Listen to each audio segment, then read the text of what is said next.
चले जी, बिस्मिल्लाहिर्रहमानिर्रहीम, अस्सलाम वालेकुम। जरा मैसेज करके बता दीजिएगा आप लोगों को हमारी स्क्रीन भी नजर आ रही है, हमारी आवाज भी नजर आ रही है। यस। और शहजादा आसिम बहुत बहुत दूर से देख रहे हैं, लेकिन उनको वहां से भी नजर आ रहा है, जबरदस्त। अच्छा, आवाज क्लियर है? क्योंकि जाहिर है इस तरह के सेशन जरा कम होते हैं ना, तो सही अंदाजा नहीं हो पा रहा होता आवाज का। आवाज क्लियर है? चलें, जी जी, जबरदस्त बिल्कुल। जबरदस्त, ठीक है ठीक है। चलें जी, जो लोग वक्त पर आ गए बहुत अच्छी बात है, और जो लोग हस्ब मामूल लेट आएंगे वो और भी अच्छी बात है। इसलिए कि आप लोगों के लिए हमने एक मामला ये रखा है कि आज का सेशन, ये चूंकि रिवायती सेशन नहीं था, लिहाजा हमने इसको रिकॉर्ड, हम लोग इसको कर रहे हैं ताकि इसकी रिकॉर्डिंग भी आप लोगों को मिल जाए। किसी भी वजह से, कनेक्टिविटी की वजह से या कोई और चीज हो, तो उस हवाले से अगर आप ना सुन सके इस सेशन को, तो बाद में इसकी रिकॉर्डिंग भी देख सकते हैं। अच्छा जी, ये इंशाल्लाह ताला ये जो सिलसिला हम शुरू कर रहे हैं, ये चिट चैट का, ये सिर्फ यहीं तक नहीं रुकेगा। अभी तो जो लोग हमारी रीच में थे, हमने उनको पकड़ लिया बुद्धि से और उनको यहाँ पर ले आए। लेकिन इंशाल्लाह ताला जो हमारा और ये सर्कल बढ़ेगा, तो इंशाल्लाह ताला ये चिट चैट वाला सेशन जो है ना हमारा, और ज्यादा अच्छा होता चला जाएगा। अच्छा जी, आज का ये जो हमारा चिट चैट का ये जो सेशन है छोटा सा, इसकी एक वजह है, इसकी एक लॉजिक हमने ये रखी है कि नॉर्मली क्या होता है, मैं खुद अपनी भी अगर बात करूं, तो जब पहली मर्तबा 2002 में इस इंडस्ट्री में दाखिल हुए थे, तो हमारे जो एक हाई डेजिग्नेशन पर एक साहब थे, तो मुझे बड़ी एक वो होती थी कि यार ये लोग इतने ट्रेनिंग दे रहे होते हैं, ये तो इनका तो पूरा दिन इसी तरह गुजरता होगा। ये सुबह उठकर ही वो सूट वूट पहन लेते होंगे, टाई शाई लगा लेते होंगे, फिर पूरा दिन इनका इसी तरह गुजरता होगा। इनको तो कोई परेशानी नहीं होती होगी, इनका तो कोई और दर्द सर ही नहीं होता होगा। लेकिन बाद में जब प्रैक्टिकली बहुत सारे मामला हुए, तो फिर पता चला कि भाई आप 1 घंटे का, 1.5 घंटे का, 2 घंटे का एक बेहतरीन किस्म का सेशन दे देते हैं, और लोग आपकी तारीफें कर रहे होते हैं, बेहतरीन हमें आज प्रेजेंटेशन मिली, बहुत कुछ सीखने को मिला, और बहुत अच्छा सेशन था। और पता चला बेगम कहती है ये ले 10 रुपए और हमें धनिया ला दें, तो वो 10 रुपए के धनिये में ही सारा मामला खत्म हो जाता है। ठीक है, तो इस तरह की सिचुएशन हो जाती है। तो बहरहाल आज हमने ये, हमारी लीडर्स यहाँ पर मौजूद हैं, शाइमा जहीर है, सलवा जहीर है और रमीशा खालिद हैं। तो इनको हमने यहाँ पर एक जगह जमा किया है ताकि इनसे बिल्कुल जो इनकी पर्सनल लाइफ है वो सारी इनसे बातें सुनेंगे। और ओरिफ्लेम में इनका सफर शुरू कैसे हुआ, सफर गुजरा कैसे, आज इनकी फीलिंग क्या है, ये सारी चीजें हम इनसे सुनेंगे। ताकि क्योंकि देखिए ये भी तो एक इंसानों की तरह, एक आम इंसान ही है ना, इंसानों की तरह ही है। तो लिहाजा जो कुछ इन पर गुजरती है वो आप पर भी गुजरती है, और जो आप पर गुजरती है वो सारी चीजें इन पर भी गुजरती हैं। ठीक है, उन तमाम मराइल से, तमाम प्रोसेस से ये लोग भी गुजरे हुए हैं कि जिससे आप लोग गुजरते हैं। ठीक है, बल्कि एक बात मैं अगर कहूं तो ये गलत नहीं होगा कि आप लोग तो सिर्फ जो खास तौर पर ये कोविड के बाद ओरिफ्लेम का हिस्सा बने, ऑनलाइन के जो लोग हैं, वो तो सिर्फ एक ये कह लीजिए एक प्रोसेस से गुजरते हैं। लेकिन ये लोग तो वो लीडर्स हैं जो रगड़े से गुजरे हैं, रगड़े से। अगर प्रोसेस कहूंगा ना तो शायद वो बात में मजा नहीं रहेगा, इसलिए मैं रगड़े का लफ्ज इस्तेमाल कर रहा हूँ। तो अल्हम्दुलिल्लाह बहुत सारे मराइल से गुजर कर ये लोग इस जगह पर, यहाँ पर मौजूद हैं कि जहाँ पर फिर जाहिर है कामयाबियां इनके कदमों में होती हैं, लोग इनकी तरह बनना पसंद करते हैं, ये लोगों के लिए रोल मॉडल होते हैं। तो चलें जी, शुरू करते हैं। वैसे तो नॉर्मली तरीकाकार ये होता है कि सीधे हाथ से शुरू किया जाता है, लेकिन सीधे हाथ पर मेरे सलवा के छोटे बेटे हैं इर्तजा, उनसे अगर मैंने कहा तो वो आऊं आऊं आऊं आऊं करेंगे, वो जबान यकीनन आपको आती नहीं होगी। और फिर सीधे हाथ पर वो है अनाया है इनकी बेटी, तो उनसे भी कहूंगा तो वो सिर्फ मुस्कुराती रहेंगी और बात ही नहीं करेंगी। लिहाजा मैं अपने खब्बे हाथ से, उल्टे हाथ से, लेफ्ट हैंड से शुरू करते हैं। तो ये बैठी हुई है हमारी बहुत मोटी मुर्गी हैं, शाइमा जहीर, और इनसे शुरू करते हैं आज के इस चिट चैट के सेशन को। अच्छा, चिट चैट का सेशन है ना, तो मेरा ख्याल है पहले तो हेलो हाय आप लोग भी कर लें, तीनों सलाम दुआ कर लें सबके साथ, तो फिर उसके बाद आगे शुरू करते हैं। अस्सलाम वालेकुम, कैसे हैं आप सब लोग? अस्सलाम वालेकुम। अस्सलाम वालेकुम एवरीवन।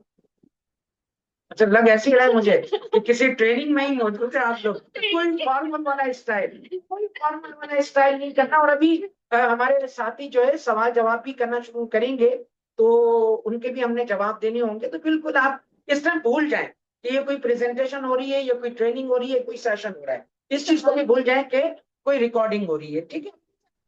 सवालात करें, शुरुआत करें। हाँ, नहीं, पहले तो मैं सवाल करूंगा ना, जाहिर है। हाँ, पहले मैं सवाल करूंगा, उससे ये है कि लोगों को भी एक आइडिया हो जाएगा। अच्छा, इस सेशन का एक खास जो पर्पस है वो ये भी है कि कल जैसे हमारा जो सेशन था, तो उसमें हमने सबको गाइड किया था कि जब आप प्रेजेंटेशन देते हैं, तो सबसे बेहतरीन प्रेजेंटेशन के लिए जो सबसे बेहतरीन टिप है वो ये है कि आप अपनी रियल स्टोरी के साथ उस प्रेजेंटेशन का आगाज करें। तो आज के इस सेशन का मकसद भी बेसिकली यही है कि हम जो है क्या करें कि हमें अपनी स्टोरी बनाना आ जाए। ठीक है? तो शायद आपसे शुरू करते हैं बात। आप ये बताइए कि आपने ओरिफ्लेम का सफर जो है कैसे शुरू किया था। बस अभी आपने सिर्फ इतना बताना है कि सफर शुरू कैसे किया था। इतने साल पहले। इतने साल पहले। हाँ, लेकिन वो भी और आखिर वो क्या चीज है कि जिसकी वजह से इतने सालों बाद भी अभी तक आप ओरिफ्लेम के प्लेटफॉर्म पर टिकी हुई है। तो लंबा लफ तो अब याद नहीं लगेगा, इतना एक तो हमें भी जमाना हो गया, उम्र का तकाजा भी आ गया। लेकिन ये बात की 15 साल पहले अगर हम इसको देखें कि ओरिफ्लेम इंट्रोड्यूस किया था तो क्या हुआ था। तो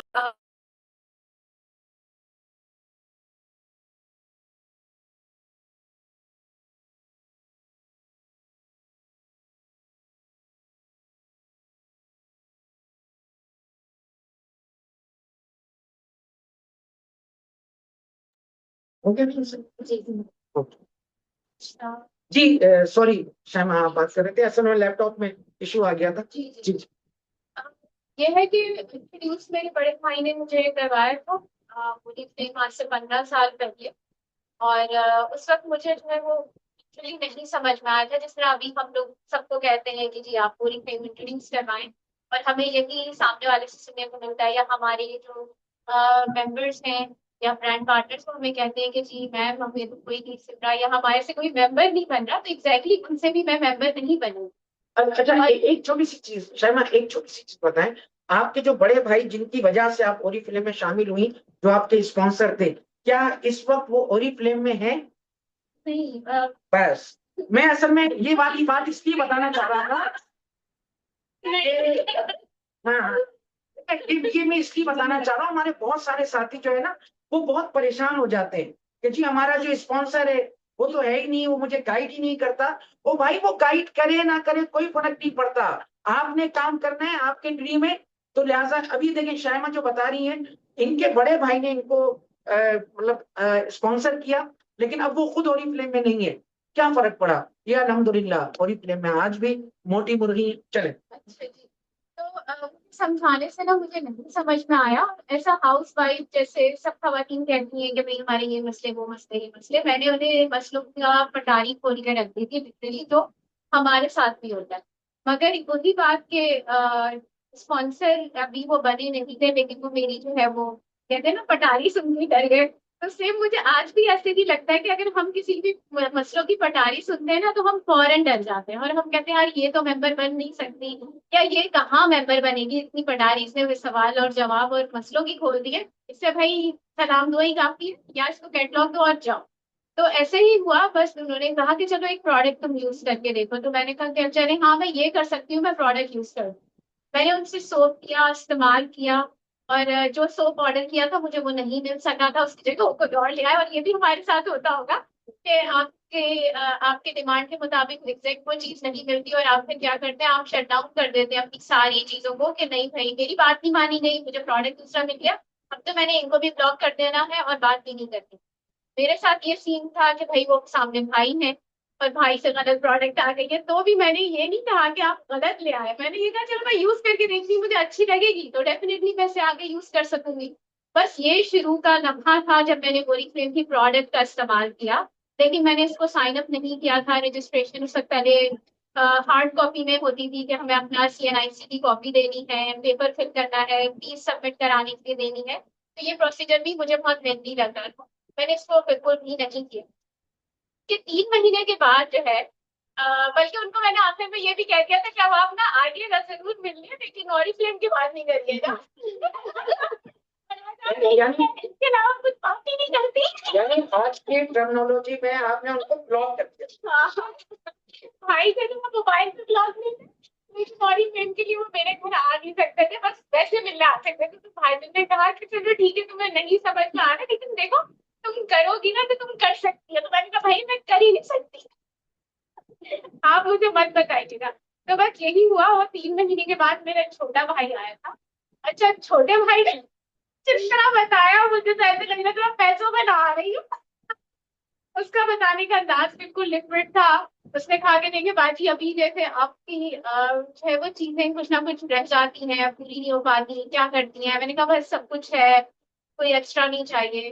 फिर भी जबरदस्ती उसने मेरे ड्रीम्स निकलवाए। अब आप यहाँ देखें कि आप किसी के ड्रीम्स तक पहुंचते हैं तो फिर कनेक्ट कर पाते हैं। तो मेरे जो छोटे भाई है सही शहीद अहमद, उन्होंने मेरे ड्रीम्स के साथ बात की, ड्रीम्स निकाले मेरे अंदर से, और वो भी एक दिन में नहीं, उसे ड्रीम मैंने बता दी। उसने 5-6 दफा मुझसे बात की, और 5-6 दफा भी घूम फिर के वो ये कहता था कि आपको कुछ नहीं चाहिए जिंदगी में, आपको कुछ नहीं करना। और मैं कहती थी नहीं। मैं कहा पे नहीं, ये देखो ये वो चल रहा है, वो बच्चा है वो नाच रही है, ये वो, मैं हर बच्चे को बीच में ले आती थी। कह रहे आप सारी उम्र फिर डायपर्स चेंज करती रह जाएंगी बाजी, आप सारी उम्र बच्चों में ही लगी रहेंगी, कुछ भी बाकी नहीं चाहती। मैंने कहा हाँ, मुझे दिल चाहता है मेरी अपनी गाड़ी हो, मैं चलाऊं। ये मैंने बस जिक्र ही किया। उसने कहा कि बाजी अब देखे नाराज बैठे। उसने मुझे जो है वो थोड़ा सा चार्ट पेपर पे चीजें बना के दी। उसमें ओरिफ्लेम की प्रोडक्ट्स नजर नहीं आ रही थी मुझे, उसमें सिर्फ मुझे मैथ्स नजर आ रहा था, बिजनेस कैलकुलेशन। तो मैंने थोड़ा गौर किया, क्योंकि देखिए जब आपको ना बातें की जाती है तो वो मुबालगाराई हो जाती है, लेकिन 2+2 5 नहीं होता।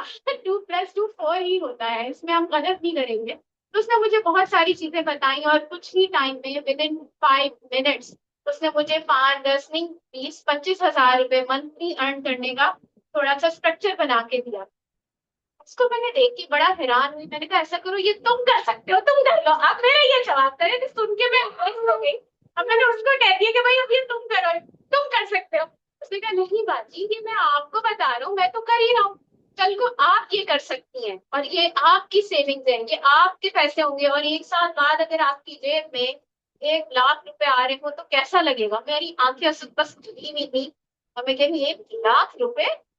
और एग्जैक्टली ऐसा ही है, जब हम किसी के साथ कनेक्शन बिल्ड करते हैं तो ही उसके साथ हमारी बॉन्डिंग स्ट्रांग होती है। हम उसके ड्रीम्स को समझने के बाद जब उसको हम उसका प्लान बना के देते हैं तो वो उस प्लान में अपने आप को फील करता है। और ये 2-3 दिन की बात नहीं होती है। शहीद मेरे पास मुस्तकिल 1 महीने में शायद वो 6 से 8 बार आया होगा, और उसके बाद मैंने जाकर रजिस्ट्रेशन फॉर्म फिल किया। और फिर भी उसको बोलती रही मैं तुम्हारी वजह से कर रही हूँ, मैं तुम्हारी वजह से करी, तुम्हें कामयाब कर दूंगी। और ये हमारा एटीट्यूड होता है, ये नॉर्मली हम पता है सामने वाले को कह रहे होते भाई देखो मैं तुम्हें कामयाब कर दूंगी, चलो मैं तुम्हारे कहने पे ज्वाइन कर लेती हूँ, तुम्हें मुझसे फायदा हो जाए बस। लेकिन उसने बाकायदा मुझे बैठ के बताया कि बाजी देखिए ये फायदा मेरा टेम्परेरी है, लेकिन आपका लॉन्ग टर्म फायदा है। मुझे चंद दिनों तक तो पैसे मिल जाएंगे, लेकिन आपको लाइफ टाइम मिलेंगे अगर आप इसको फोकस करती हैं। मैं आपका स्पॉन्सर होऊंगा, लेकिन आप मुझसे ज्यादा कमा सकती हैं। ये बिल्कुल उसी तरह के अब्बा ने जो है वो गवर्नमेंट जॉब की, और क्या सीए की, और बच्ची की तो जाती है वो आपकी वाली एग्जाम्पल देता था। तो मैं कहती थी हाँ ऐसे ही होगा, चलो ठीक है मैं करके देखती हूँ। और फिर उसके बाद जो है वो स्ट्रगलिंग लाइफ शुरू हुई। मगर मैं उससे पहले कहूंगी कि ये लोग भी अपनी स्टार्टिंग बताएं, ताकि एटलीस्ट स्टार्टिंग या ज्वाइनिंग हमारी पता चले कि हमने ज्वाइन कैसे किया। वो असल में अभी जब बात कर रही थी तो सबको याद आ रहा होगा कि जो हमारा प्रेजेंटेशन के हवाले से सेशन चल रहा था, तो उस सेशन में हमने यही बात कही थी कि आप प्रेजेंटेशन ना बेचें, बिजनेस ना बेचें, आप ड्रीम बेचें, ख्वाब बेचें। तो शहीद ने आपके साथ यही किया, बिल्कुल इस ट्रेनिंग के मुताबिक, कि बजाय उसने बिजनेस बेचने के, अगर वो ओरिफ्लेम करता रहता तो फिर बड़े भाई की तरह उस पर भी पाबंदी लग जाती, घर में नहीं आना।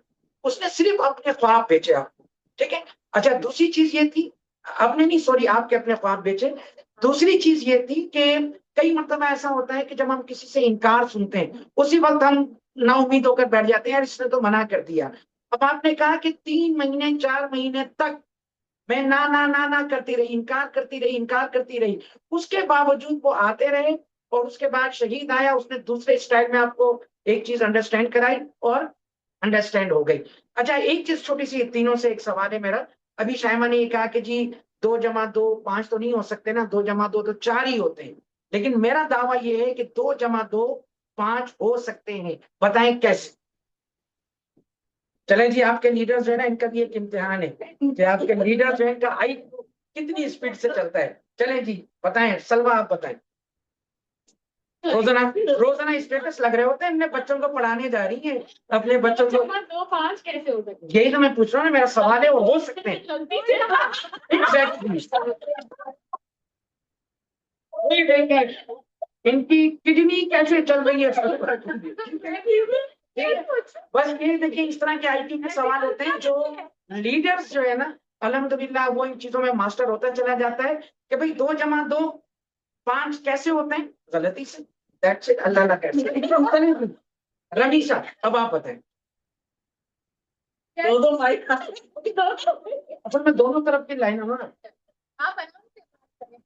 हम डरे नहीं, डरे। मैं आपके लिए टीचिंग कर रही थी और साथ में मेरी एक फ्रेंड भी थी। तो उसने कहा कि मैंने ना एक कंपनी ज्वाइन की है, उसमें ना बहुत पैसे लगते हैं और ना तुम भी ज्वाइन करो। उसने मुझे कैटलॉग दिखाई, मैंने कैटलॉग देखी। उस टाइम पे कैटलॉग को देख के ऑर्डर करना मतलब ये तो एक नॉट टू पॉसिबल वाली चीज थी ना, कि ऐसा तो होता ही नहीं है। हम तो दुकान पे जाते हैं, सामान लेते आते हैं। 2013 की बात है। तो मैंने कहा अच्छा चलो देखती हूँ। उसी के साथ मेरी एक और फ्रेंड थी, वो ज्यादा क्लोज थी। तो उसने कहा मैंने तो ज्वाइन कर लिया है, अब देखो तुमने मेरे साथ ज्वाइन करना है। मैंने कहा अच्छा चलो सही है, तुम्हें ज्वाइन कर लेती हूँ। तो हुआ ये कि ऊपर एक फ्रेंड, फिर मेरी बेस्ट फ्रेंड, और फिर उसके टीम में मैं ज्वाइन। अब मैं ज्वाइन हुई, ज्वाइनिंग के बाद कोई प्रेजेंटेशन नहीं, कुछ भी नहीं, क्योंकि मैंने उसके कहने पे बस ज्वाइन किया था। 500 रुपए दे दो, फॉर्म फिल कर दो, एनआईसी दे दो, ज्वाइनिंग हो गई, स्टार्टर किट आ गई। अब उसने कहा कुछ ना ऑर्डर करना होगा। तो ये कैटलॉग है, इसमें से ना कुछ ऑर्डर करो। मैंने कैटलॉग देखी तो नॉर्मल प्राइसिंग से तो बहुत ज्यादा प्राइस मुझे लगी चीजों की। तो मैंने कहा कि अच्छा मैं देखती हूँ। फिर मैंने एक दो चीजें अपने लिए मंगवाई, एक दो चीजें।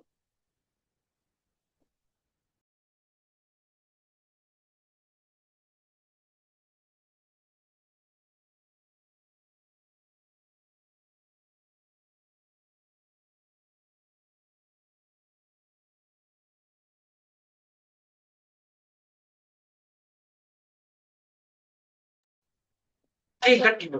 तो फिर मैंने अपनी खाला को और कजन को बोला, और इस तरह करके 4 5 चीजें हमने ऑर्डर की। ऑर्डर करके जब मंगवाई तो वो एक शॉपर में आई, और उसकी पूरी ऐसे पैकिंग थी जैसे लिपस्टिक है। तो उस टाइम पे आती थी प्योर कलर की लिपस्टिक, तो उसमें ना बॉक्स नहीं होता था। अब हमने कहा कि हम तो मेडोरा यूज करते हैं, वो 150 रुपए की आती है। वो भी बॉक्स में आती है। तो 400 रुपए की लिपस्टिक मंगाई, देखो ये ना यही फरंगी लाडी में बनती होगी। इस टाइम 400 रुपए की? हाँ 400 की थी। इंडस्ट्रियल लोग खुशकिस्मत समझ रहे हैं 400। 400 रुपए की कैटलॉग प्राइस थी, 359 की थी। हाँ 20% ऑफ के बाद ना। और सोप भी 150 का मिलता था। हाँ 150 का, 150, लेकिन वो भी उस टाइम उसको भी 199 का एक्सपेंसिव है। हाँ हाँ कहते। अब ना मैंने कहा कि ये तो फरंगी में बना है, तुम्हें बेवकूफ बनाया है। तो मैं बेवकूफ बनाया, मैंने उन्होंने ये कहा होगा मजीद बेवकूफ।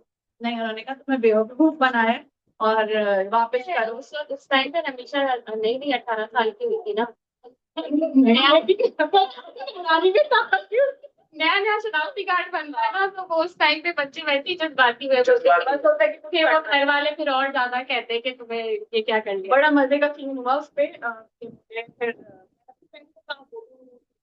पता, उसने कहा अच्छा ये मेरी स्पॉन्सर है, मुझसे बात करो। वो थी उस्मा वाली।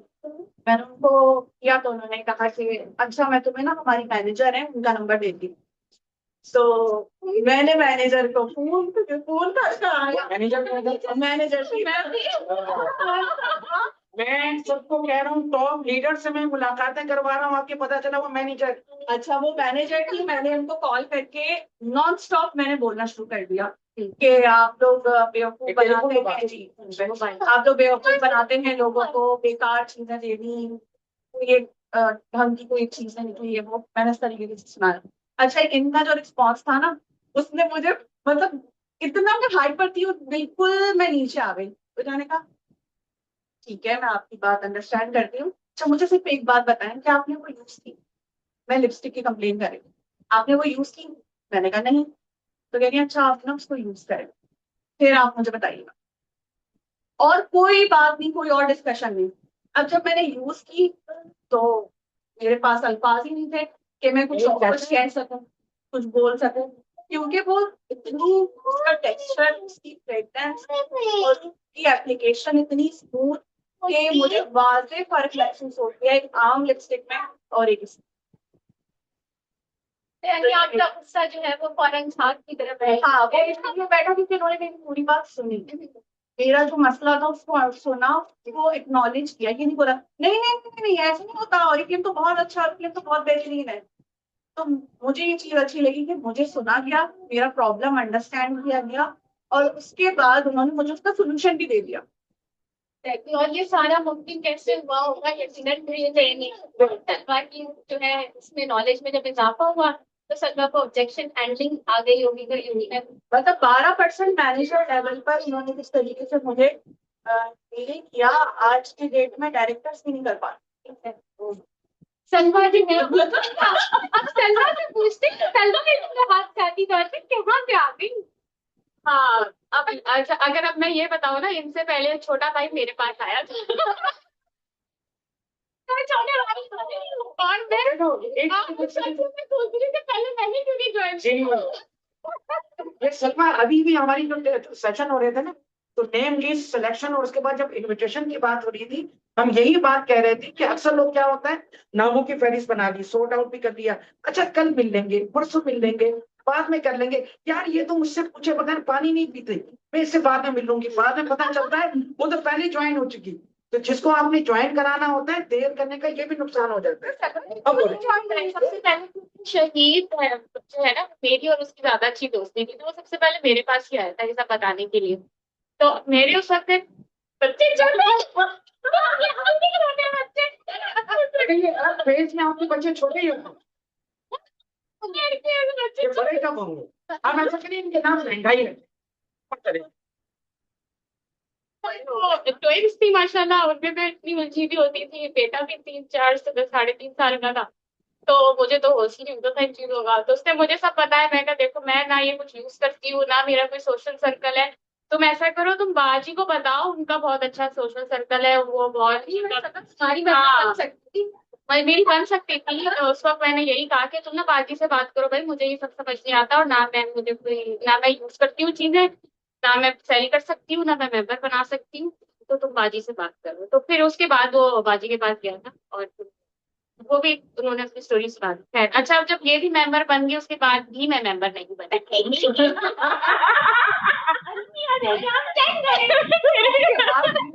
नहीं बनी मैं मेंबर। और वो शहीद मुझे बता रहा है देखो आपने बाजी का बताया, मैंने उसे ज्वाइन करवा दिया। मैंने कहा हाँ, तो अच्छी बात है, आप लोग कर सकते हो, मैं नहीं कर सकती। हाँ वो भी ज्वाइन हो गई, मैंने अपनी फ्रेंड्स के रेफरेंस दे दिए थे उसको, 2 फ्रेंड्स के दिए थे और वो दोनों भी ज्वाइन हो गई थी। और तो मैं नहीं हुई फिर उसने जो है मुझे सोप गिफ्ट किया बच्चों के लिए, तो वो फिर मैंने यूज किया, मुझे वो अच्छा लगा। अच्छा जब अच्छा भी लग रहा होता तो फिर बंदा बोलता इसलिए नहीं कि खरीदना पड़ जाएगा ये महंगा हाथ है, तो लेकिन महंगा बहुत है, महंगा बहुत। अच्छा मेरा ये गरीबों वाली सोच। मेरी ये रूटीन थी कि ना मैं एवरी वीकेंड को अपनी बहन के घर जाती थी। तो जब इन्होंने स्टार्ट कर लिया था तो ये प्रोडक्ट ऑर्डर करना शुरू हो गई थी। उस वक्त मेरे पास से वो सेल्स चल रहा था इनका, कि जब ये खुद मेंबर नहीं बनी थी लेकिन भाई को ऑर्डर करनी थी और इनके पास कस्टमर के ऑर्डर आते थे, और इन्होंने भी कुछ अपने ये प्रोडक्ट्स बाय कर लिए। शरीफ को ऑर्डर दे देती थी 3 महीने का, 3 महीने का तो उसी को ऑर्डर करना हाँ और इसमें टारगेट बने हुए थे कि भाई काम कर। तो मैं जब गई ना तो फिर इन्होंने मुझसे कहा चलो सलमा मैं तुम्हें ट्राई करवाती हूँ। अच्छा इनका एक स्टाइल है, दोबारा बताना कैसे कहा था? चलो चलो तो इनका ना ये स्टाइल है, ये कभी भी किसी को डायरेक्टली नहीं कहती कि तुम ये लो, तुम ये इस्तेमाल करो।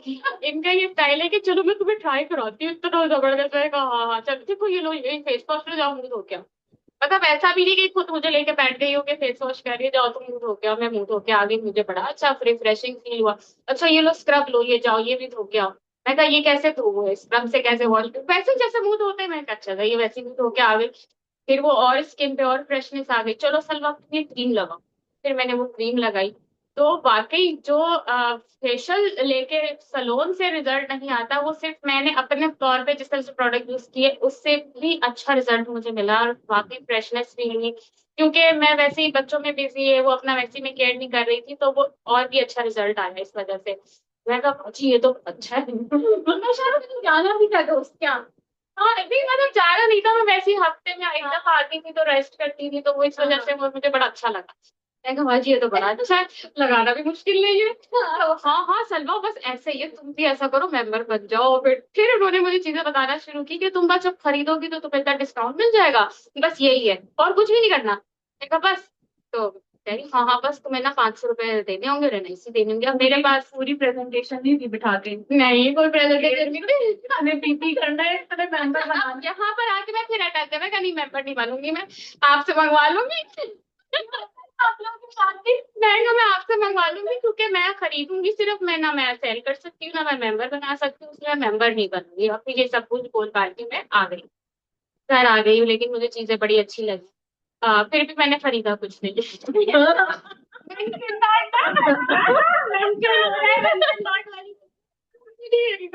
अच्छा फिर शहीद का मेरे पास लगता था चक्कर, वो उसका मुझे था कि ना अब जब 3 महीने गुजर चुके थे, हमारी चीजें चलती रहती थी, फिर बाजी ने मेंबरशिप ले ली। अब ये मेरे पीछे थी कि उस वक्त वो रिक्रूटमेंट ऑफर आई थी, उसमें एक बैग भी मिलना था, बड़ा अच्छा सा बैग था। तो इनको था कि इन्होंने 3 मेंबर अपने पूरे करने हैं, तो ये मुझे कहेंगी सलवा बस बन जाओ बन जाओ बन जाओ बन जाओ। मैं नहीं बन रही थी। फिर शहीद आया, उसने कहा देखो सलवा आपको सेलिंग नहीं करनी, आप जो है ना एक बात सोचो, चीज अच्छी लगी आपको? मैंने कहा हाँ मुझे अच्छी लगी। चाहती हूँ कि ये आप खरीदो? मैंने कहा हाँ मैं चाहती हूँ कि खरीदो। अच्छा तो कहना तो इतने भी अगर आ रहे हो पैसे कि आप अपने लिए प्रोडक्ट खरीद सको तो कैसा लगेगा? मैंने कहा हाँ अच्छा लगेगा, मैं तो खरीदूंगी। फिर उसने जो है ना एक अपना पेपर लेके बैठा। उसने कहा देखो अभी आपने बाजी को रेकमेंड किया, मुझे अपने 2 दोस्तों को रेकमेंड किया, यही करना है, इससे क्या हो? मैंने कहा तो सिर्फ सजेस्ट करने से क्या होगा? उसने चार्ट पे ना गोले बनाना शुरू किए कि ये गोले वो गोले। मैं तो मुझसे कहने लगा अगर आपको लगता है ना कि आप निखट्टू हो, आप बेकार हो, आपसे मेंबर नहीं बनेंगे, तो दुनिया में सारे लोग आपके जैसे हैं क्या? मैंने कहा नहीं खुद पे अच्छे अच्छे लोग, तो बस वही अच्छे लोग आपकी टीम में आएंगे और वो टीम बनाएंगे। और वो गोले बनाता है क्या, कह रहे ये भी ये टीम बना लेगा, ये टीम बना लेगा, ये टीम। इसने इतनी बड़ी टीम बना के फिर उसके बाद तक ये सारे जो लोग शॉपिंग करेंगे ना, इनके बीपी, आपके पास ग्रुप बीपी उसने बताया इतने हो जाएंगे। फिर उसके बाद उसने कहा कि और इन सारे पॉइंट्स पे आप अपनी पर्सनल शॉपिंग करोगी 5,000 रुपए की। उस वक्त 5,000 रुपए में 100 पॉइंट्स होते थे। 5,000 की आप शॉपिंग करोगी और आपको मिलेंगे 50,000 रुपए। OMG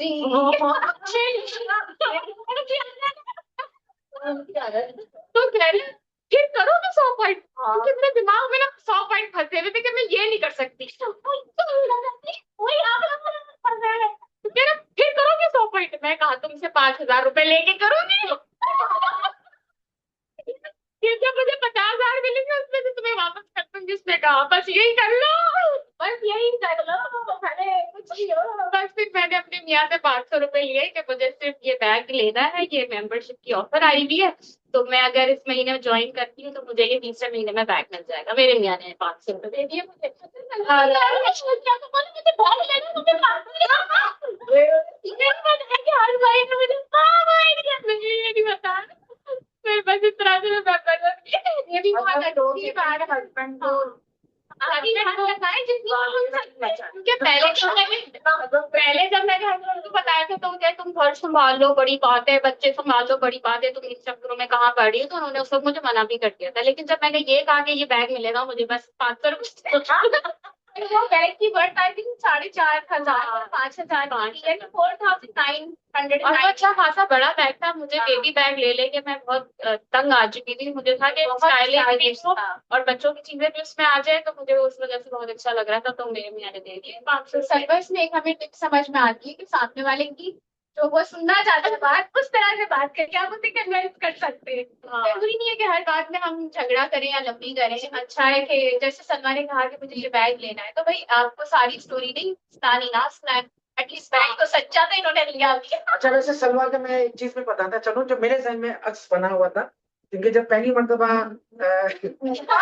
मुझे आज तक याद है, मैं इस्लामाबाद में था और श्यामा का ही मेरे पास फोन आया था, क्योंकि शहीद जो है वो इनको गाइड किया करते थे, लेकिन उन दिनों शहीद जो है अपने जो जॉब कर रहे थे उस हवाले से इंटीरियर सिंह के अंदर थे। इन्होंने वहां से मुझे फोन किया कराची से कि जी जनाई साहब ऐसा है वैसा है, मैं अपनी अगर टीमों को जमा करूँ, क्या आप उनको प्रेजेंट कर दिया करेंगे, उनको ट्रेन कर दिया करेंगे। अच्छा, मैंने कहा ठीक है जी आ जाएंगे। अब मैं इनके घर पहुंचा, श्यामा के घर पर। अच्छा, वहां पर लिटरली बता रहा हूँ, मुझे ऐसा लगा मैं शायद किसी दरस कुरान की महफिल तो चारों तरफ जो है ना काले ढाटे में बांधी हुई सारी खवातीन बैठी हुई हैं। अब वो मेरा पहला तजुर्बा था कि सारी ढाटे बांधी हुई सारी बैठी हुई हैं। अच्छा खैर, अब मैं वहां पर बैठ गया। अच्छा, प्रेजेंटेशन अपनी वो ट्रेनिंग शुरू कर दी। जो मैंने हमारी एक ट्रेनिंग होती है रेस टू मैनेजर, वो ऑफिस में होती थी, लेकिन उन्होंने माजरत की थी कि हमारी ये सब चूंकि ऑफिस नहीं आ सकते, मैं अलाउ नहीं है और मैं तो सिर्फ बाजी के घर आकर के इसके अलावा मैं कहीं जा ही नहीं सकती। और एक और वाला गाना जो आप लोग का है कि हम भी नहीं जाते, काश देखिए हमने ये रोना गाना यहाँ आपके सामने। अच्छा, अब इसमें क्या हुआ कि सलवा जो है, अब मैं बारी बारी, जो मेरा एक स्टाइल होता है पूछने का ना कि भाई आप बताएं आप बताएं आप बताएं आप बताएं कि आपका क्या एक्सपेक्टेशन क्या है अर्निंग की। ठीक है, अब वो जो हर बंदा अपना अपना बता रहा था, उसमें इन्होंने जो बताया था मुझे, अब इनका बिल्कुल सादा सा अंदाज था। अब तो माशाल्लाह ये बहुत मंच चुकी ना, तो उस वक्त तो इनका स्टाइल ऐसा होता था कि इनको देखकर लगता ही नहीं था कि ये कुछ काम भी कर सकेंगी। तो बार वही अपने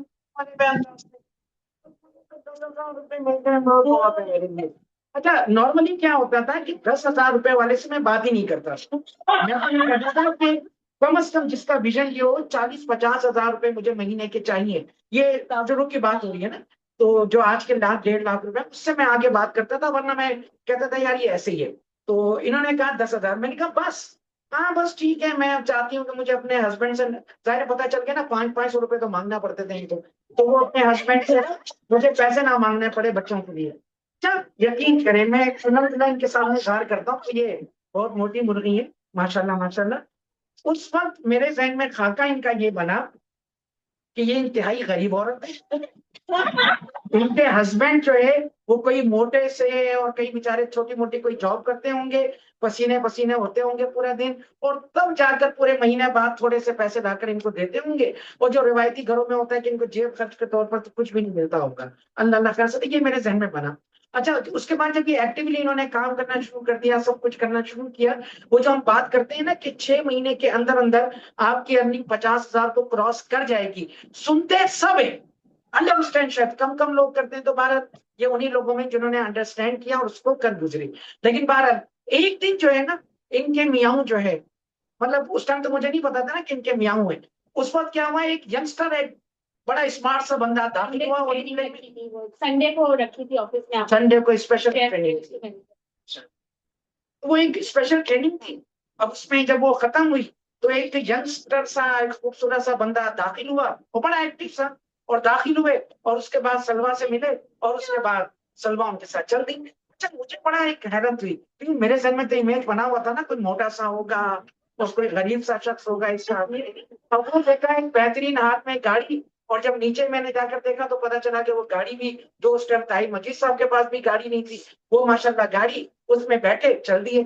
अच्छा, मेरे जहन में एक कॉन्सेप्ट भी बना, मैंने कहा यार ये वैसे तो जाहिर है इतने पर्दे वाली बनती हैं, इतने रिलीजियस टाइप की बनती है, और पता नहीं कौन आया उसके साथ चली भी गई है गाड़ी में बैठकर। वो फिर पता चला कि भाई वो इनके हस्बैंड है।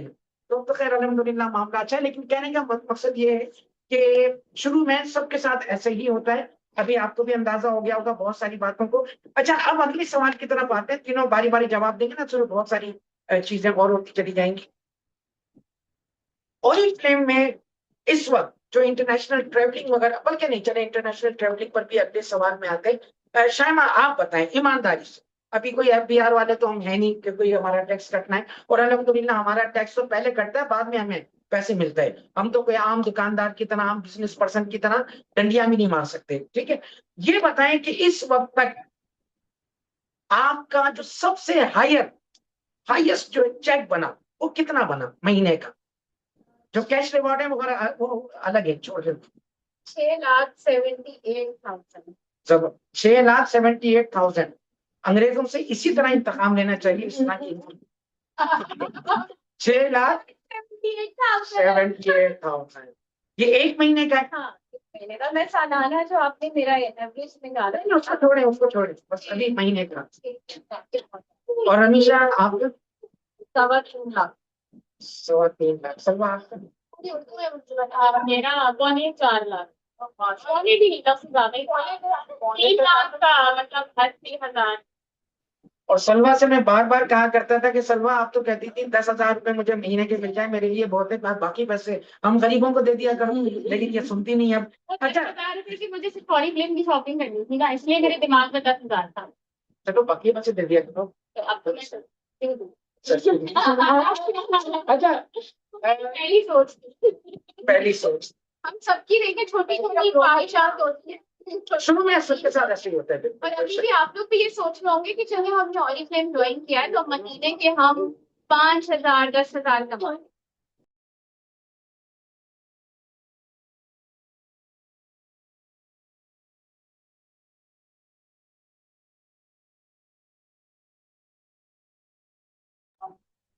हाँ, कमेंट्स तो अच्छा वो असल में मामला ये हो रहा है कि हमारी जो चिट चैट चल रही है, तो ये चूंकि कोई कंटेंट बना हुआ तो है नहीं, फिल्मती जो रियलिटी वाली बातें हो रही है, तो आप भी सवाल बिल्कुल कर सकते हैं, लेकिन ये कि जो आपके सवाल होंगे शायद वो पहले से ही मैं इनसे कर रहा हूँ, तो आपसे गुजारिश है कि अभी थोड़ी देर के लिए सवाल जवाब रोक दें ताकि आगे हमारी बात होती रहे। नहीं, आप लोग भी सवाल करें, लोग कर भी रहे मैंने देखें आपको शुरू में भी ये बात कही थी आप देंगे। जी जी जी जी, मैंने आपको स्टार्टिंग में भी ये बात कही थी कि ये चूंकि फॉर्मल वाली ट्रेनिंग नहीं है, नॉर्मल तो उसमें होता है ना, हम सेशन बंद करवा देते हैं कि जी कोई सवाल जवाब ना करे, आखिर में करे। इसमें तो आप अभी कर सकते हैं ना, ये तो मैंने शुरू में, बल्कि मैं कि ये सवाल जैसे आप लोगों को लगता है कि कोई मुश्किलात आई होंगी तो हम 3 यहाँ इतने बैठे हुए दोस्त तिवारी साहब समेत इनका तो हमने बहुत दिमाग खाया, शायद हम तो दिमागी सेंटीमेंट बना सारे बाल तो खत्म हो गए। सवाल कर सकते हैं, क्योंकि देखिए ये बिल्कुल वैसी इंटरेक्टिव सेशन है जो हम अपना डिस्कशन आपके साथ शेयर करें जो हमारी लाइफ में हुआ, तो डेफिनेटली आपके साथ भी कोई प्रॉब्लम्स हैं, कोई चीज है तो उसका सोल्यूशन यकीनन मिल सकता है। अच्छा सवालात के हवाले से मैं ये भी गाइड करता चलूं कि देखें इस वक्त ये तीनों जो बैठी है ना, ये एक लिहाज से तीनों नमूना है यार, ये एक बड़ी मुसीबत है। यही चीज अगर मैं इंग्लिश में कहूँ तो ये लोग खुश हो जाएंगे, देखें हमें रोल मॉडल का है। अब मैंने इसी का उर्दू तर्जुमा किया तो इनको हंसी आ रही है। मैं भारत यही कहना चाह रहा हूँ कि रोल मॉडल है, ये अपनी अज़दवाजी जिंदगी को भी अल्हम्दुलिल्लाह अच्छे अंदाज से गुजार रहे हैं, ये अपनी हांडी रोटियां भी कर रही होती हैं, बच्चों के पोतड़े भी इनको साफ करना पड़ते हैं, हस्बैंड की सारी जिम्मेदारियां भी पूरा करना पड़ती है। उन तमाम चीजों के साथ साथ ये अपने बिजनेस को किस तरह मैनेज करती हैं, ये है सबसे अहम तरीन सवाल। ठीक है, तो इस तरह की चीजें आप इनसे पूछें ताकि आपको सिर्फ ये वाला मामला ना हो कि सेशन के आखिर में कहें कि जी हमें बड़ा मजा आया, आपको लर्निंग मिले। देखिए एक छोटी सी चीज मैं आपको बताऊं, बीच से बात चल रही थी तो ट्रेनिंग के हवाले से बात करें, अब ये जो शायमा है ना, ये मेरे ख्याल से ज्वाइन करने के बाद हर 3 महीने बाद इनका एक ही मर्तबा, ये जब भी मुझसे मिलती थी इनका एक ही रोना होता था, जिलानी साहब मैं बस इस महीने के बाद ओरिफ्लेम को रिजाइन दे दूंगी। और मैंने एक दफा भी इनसे ये नहीं कहा था कि आपने अल्लाह के वास्ते रिजाइन नहीं देना, मैं कहता था दे दो लेकिन महीना खत्म, अच्छा अब अगला महीना ये हो जाए फिर छोड़ दूंगी। ठीक है, उसके बाद रमीशा की अगर बात करें तो रमीशा भी उन्हीं लोगों में से है कि जिनका आपने सुन लिया, नहीं जी ऐसा हो ही नहीं सकता, ऐसा हो ही नहीं सकता, ये हो ही नहीं सकता, ये नहीं हो सकता, वो नहीं हो सकता। सलवा जो है इनके साथ तो मामला यहाँ तक था कि इनके जैसे इन्होंने बताया कि ट्विंस थी, 2 बच्चियां, एक बच्चा 4-5 साल बताया ना, 4-5 साल, तो ये जब गुलिस्तान जौहर रहती थी, क्लिफ्टन ट्रेनिंग लेने आती थी, उस वक्त जाहिर इनके हस्बैंड के पास तो गाड़ी थी, उनको जाहिर है अपने ऑफिस जाना है, अपने कारोबार करना है, तो इनके पास तो गाड़ी नहीं थी, ये पब्लिक ट्रांसपोर्ट ही यूज करती थी। और इन्होंने आकर पड़े, जिस तरह आप लोग बहुत सारे रीजन दे रहे होते हैं, इन्होंने भी आकर वो बड़ी मासूमियत से, वो मैम सलमा तबस्सुम होती थी हमारी नेशनल सेल्स मैनेजर, मैम ऐसा है, मेरे देखे ये दो छोटे छोटे बच्चे हैं, शीरख्वार बच्चे हैं, और ये मेरा बेटा है, अब मैं इनको छोड़कर ट्रेनिंग तो नहीं ले सकती, अब आप बताएं।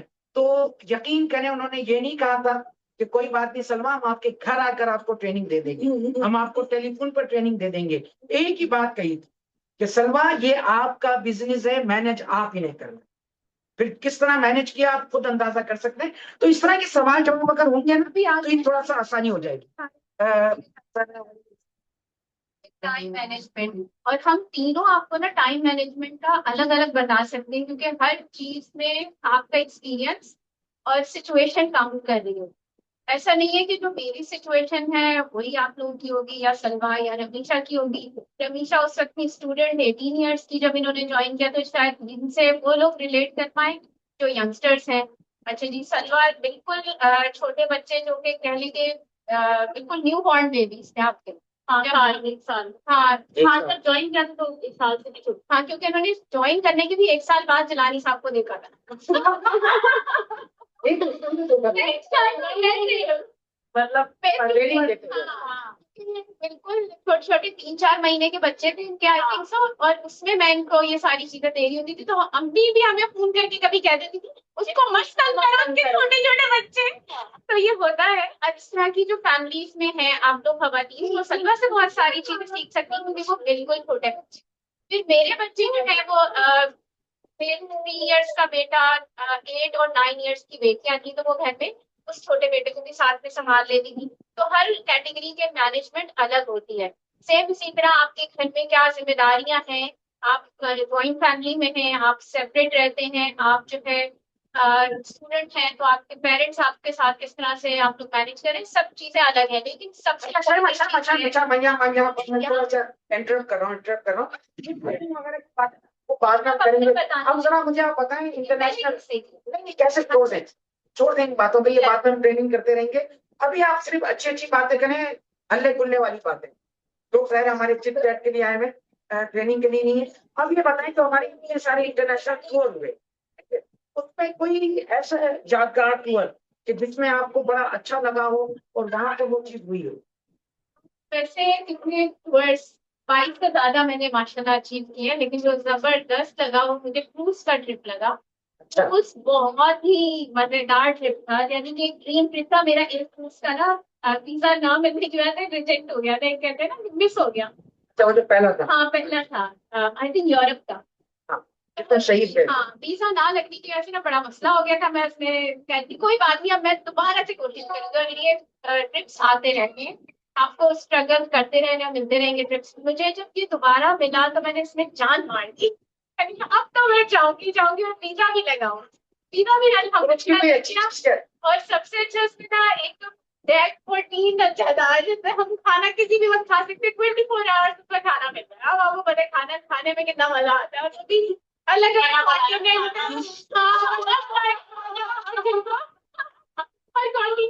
हर फूड इंडिया। और इसमें रनीशा और सलवा, आपको एक बात बताऊं, ये जो शाइमा है, इनका स्टाइल क्या होता था, लंच में आइसक्रीम, डिनर में आइसक्रीम, इवन ये कि नाश्ते में भी आइसक्रीम, और साथ में पिज्जा भी। हाँ, पिज्जा और नाश्ता, पिज्जा और आइसक्रीम। असल में हम लोग यहाँ वाला पिज्जा खा खा के तो सकते थे, वहाँ बहुत ही मजे का पिज्जा था और बहुत ही मजे की खाने। अच्छा चले शायमा, आप कह रही है कि आपके लिए बहुत अच्छा टूर था वो क्रूज का, तो उसमें जाहिर है वो कई फ्लोर पर मुश्तमिल था ना क्रूज, उसकी ये बताएं। हाँ, 14 में जाहिर है वो था, क्या कहते हैं, खाने वाने जो होता था। 13वीं मंजिल में कौन सी क्या चीज बड़ी मशहूर चीज थी, जल्दी बताएं। अब आपका देखो ना, आप कह रही है सबसे अच्छा टूर था। कैसीनो। नहीं आप बता। अच्छा, पहली बात ये कि कैसीनो था, उसमें आप क्या करती थी जाकर? मैं कैसीनो में जाती हूँ, मुझे पसीना वो पसीना खिलाड़ी साहब मुझे पता नहीं क्या। अच्छा, एक चीज बता दूं, साहिबा, वो हमारा जो पुरुष था वो अमेरिकन पुरुष था, और अमेरिकन जो है ना वो हमसे भी ज्यादा ज़ईफ़ुल एतक़ाद होते हैं। उनके यहाँ 13 का हिस्सा क्योंकि मनहूस समझा जाता है, तो उस पुरुष के अंदर भी 12वीं मंजिल थी, उसके फौरन बाद 14वीं मंजिल थी जहां पर खानदान होता था। अच्छा, तो दूसरे फोटो तो क्या है?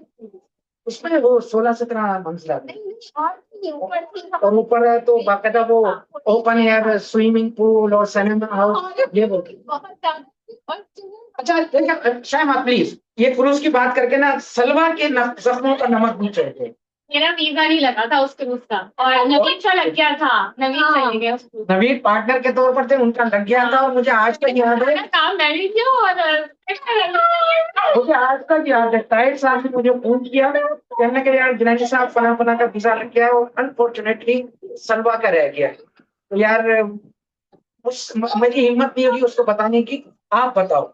मैंने नवीद साहब को फोन किया, मैंने कहा यार नवीद साहब, एक अच्छी खबर है और एक बुरी खबर है, बताएं क्या बताऊं पहले। कहने की अच्छी खबर बताएं। तो मैंने कहा अच्छी खबर है कि आपका वीजा लग गया। खुश हो गए। कहने लगे बुरी खबर। मैंने कहा बुरी खबर है कि आपकी जोजा का वीजा नहीं लगा।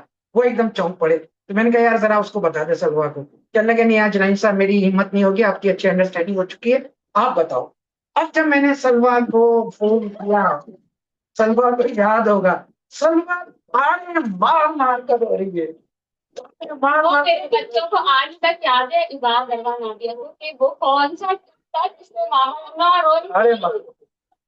फिर पता नहीं क्या हो गया, क्या मार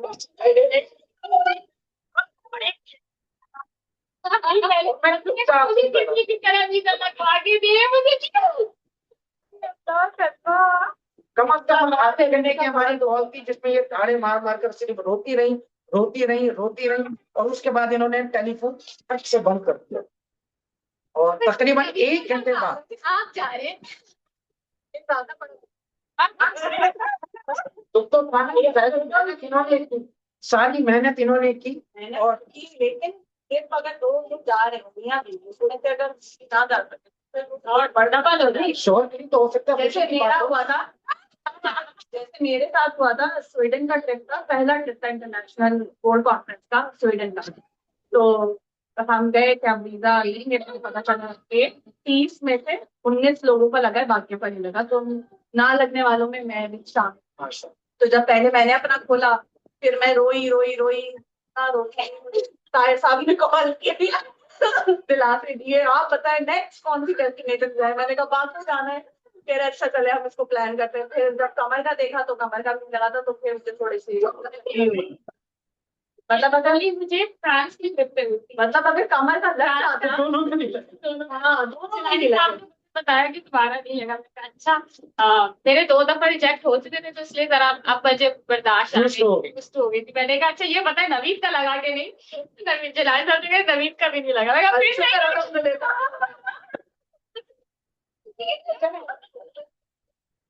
ये तो दुख भरी दास्तान होगी ना, लेकिन सफा आपका यादगार टूर। मेरा यादगार टूर स्वीडन का टूर। वो उसमें अल्हम्दुलिल्लाह मेरा वीजा लग गया, यही सबसे बड़ी खुशखबरी। स्वीडन का वीजा मेरा लग गया, तो वो मेरा सबसे यादगार ट्रिप था, क्योंकि वो first मेरा यूरोपियन ही रहती थी। वो मेरा बहुत यादगार था, फर्स्ट मेरा यूरोपियन ट्रिप था।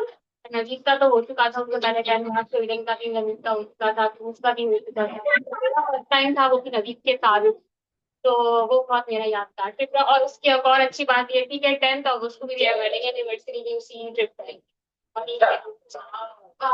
तो अच्छा एक चीज और भी बताऊं कि जो ओरी फिल्म की 50वीं सालगिरह थी ना, उसमें सलवा और रमीशा सलवा और इन दोनों ने एक अचीवमेंट की थी जिस पर इनको स्टेज पर रिकॉग्नाइज करना था। वो एक गोल्ड का ताज था जो इनको पहनाया जाना था, और अनलकीली चूंकि सलवा का वीजा नहीं लग सका था, तो लिहाजा नवीद साहब जो हैं उन्होंने जाकर स्टेज पर वो गिफ्ट वसूल किया सलवा का। और लतीफे वाली बात ये बनी, बता दूं, हुआ ये कि ब्रेकफास्ट के दौरान ही मुझे पता चल गया कि आज रिकग्निशन है। अच्छा मैंने बताया इन लोगों को कि भाई अब नबी साहब जो है ना नॉर्मल अपनी पैंट शर्ट पहन कर आए हुए थे कि ठीक है कि ऐसे जाना है। शाइमा भी नॉर्मल उसमें आई। मैंने इनको बताया, मैंने कहा यार आप लोग अपने ड्रेसिंग करके आ जाओ, आप लोगों को स्टेज पर रिकग्निशन किया जाए। तो इन्होंने फौरी तौर पर, जैसा होता है कि हमारी तो कोई हैसियत होती नहीं है, ताहिर साहब से पूछा, ताहिर साहब ने कहा नहीं नहीं आज नहीं है, ठीक है बात खत्म। इन्होंने कहा चिरानी साहब आप तो ऐसे हर वक्त हंसी मजाक ही करते रहते हैं, आप तो मजाकन कह रहे हैं। मैंने कहा ठीक है जी तुम्हारी मर्जी, लेकिन हाँ यही इनका एक स्टाइल है, ये खुद कर लेती है दूसरों को, ठीक है। अच्छा नबी साहब बेचारे उन्हें अपनी पैंट शर्ट पहने हुए और बैठे हुए, और जब अनाउंसमेंट शुरू हुई उसके बाद जब उनको जाना पड़ा, यार जिलानी साहब आप सही कह रहे थे, मैंने कहा पहले मैं आपसे कह रहा था यार सूट बूट करके आ जाते। अच्छा चले खैर वो तो हो गया। सर रमीशा आप, अब आपकी बारी, आपने कौन सा यूरोप का टूर किया कोई यादगार? नहीं लगा सही। नहीं करे ऐसे नहीं करे। नहीं चले जो टूर हुआ उसका कोई यादगार बताइए। मेरी जर्नी शुरू हुई तो नेशनल ट्रिप मेरा क्वालिफाई होना था, तो मेरी अम्मी ने शर्त रखी थी कि उस सूरत में तुम जा सकती हो तुम्हारी शादी हो जाए।